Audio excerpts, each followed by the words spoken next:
धनंजय मुंडेंना मंत्री करा, फडणवीसांसमोर मुंडे समर्थकांनी मागणी केली। यावर मुख्यमंत्र्यांनी हसत कार्यक्रमात सर्वांचे आभार मानले।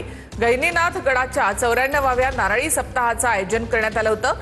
यावेळी मुंडे बंधू भगिनींसह सुरेश धसई व्यासपीठावर उपस्थित होते।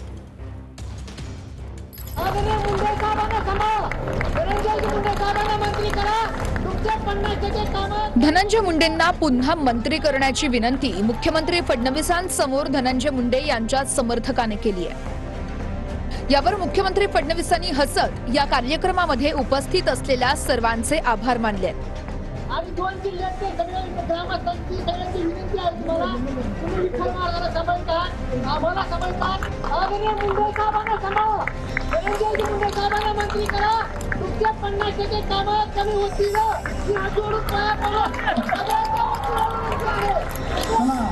सगळ्यांना खूप खूप धन्यवाद। बीडच्या आष्टी तालुक्यातील श्री क्षेत्र गहिनीनाथ गडाच्या 94व्या नारळी सप्ताहाची सांगता होत आहे। या सप्ताहासाठी मुख्यमंत्री फडणवीसांनी उपस्थिती लावली। आष्टीत होणाऱ्या या व्यासपीठावर मुंडे बंधू भगिनीसह भाजप आमदार सुरेश धसही उपस्थित होते। नेमकं काय घडलं ते बघूया। गहिनीनाथ गडावरून निघणाऱ्या दिंडीसाठीच्या रस्त्याच्या मुद्द्यावर फडणवीस बोलत होते। सुरेश धस यांनी रस्त्यासंदर्भात मागणी केली, ती पूर्ण करण्याचा प्रयत्न करू असं फडणवीस म्हणाले। भाषण संपल्यानंतर धनंजय मुंडे समर्थकाने धनंजय मुंडेंना मंत्री करण्याची विनंती केली। धनंजय मुंडे यांना पुन्हा मंत्री करा, 2 जिल्ह्यातील नागरिकांची विनंती आहे असं समर्थक म्हणाला।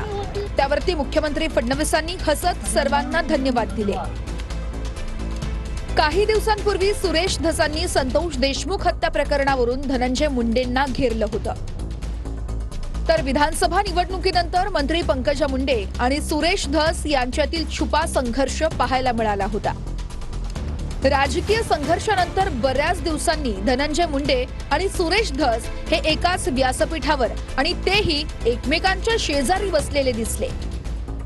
याच व्यासपीठावर मुख्यमंत्री देवेंद्र फडणवीस उपस्थित असताना धनंजय मुंडेंना मंत्री करा अशी विनंती करण्यात आली।